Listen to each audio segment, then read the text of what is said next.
On that day the Lord made a covenant with Avram, saying, to your offspring I assign this land from the river of Egypt to the great river, the river Euphrates. So Hashem made a covenant with Avram. And then we have 10 nations listed that are part of the covenant. The first three make up the Kenites, the Kenizzites, and the Kadmonites. This is probably my favorite verse in the Torah. And it's not thought of as anything, but when you delve into it, it's extremely important. They actually even say that these three nations are placed on the top three Sefirot of the Kabbalistic tree of life. So they would be Keter, Hokmah, and Bina. So I'll show you something very interesting.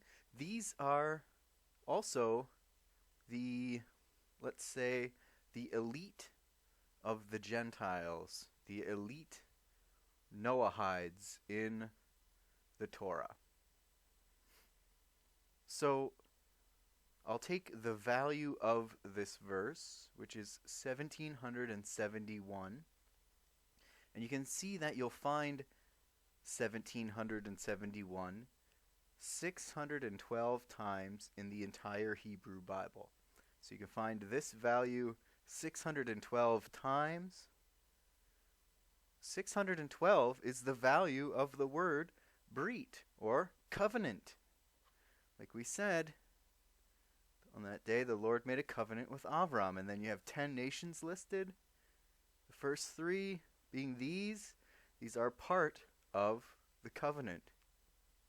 So 612, let's look at this again.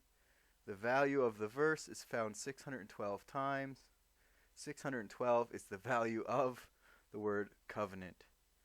Then if you take the value again, I happen to notice there's a connection to B'nai Noach, or the children of Noah, or Noahides. If you take the value of B'nai Noach, which is 120, you can find 171 times in the entire Hebrew Bible. So you can see the value 1771. We know that these are the elite of the B'nai Noach, and there is a connection here in numbers. Very interesting. This verse is also all about Jethro. You can even find the value of his name. So here's Yitro, which is 616. You can see it here associated with the Kadmonite, Kadmoni, as in Adam Kadmoni. So there's Jethro. We also know that Jethro is the Kenite, or Kenite. As you can see here, the descendants of the Kenite, the father-in-law of Moses, who is Jethro. And then finally, the Kenizzite is Yabetz. You can see him here alongside the Kenites, or Kenites, at the end of the Torah, or at the end of the Hebrew Bible, actually. How do I know that Yabetz is the Kenizzite? Well, he is actually Othniel ben Kenaz, and his name just happens to be a matching gematria for the Kenizzite from our verse, Genesis 15:19.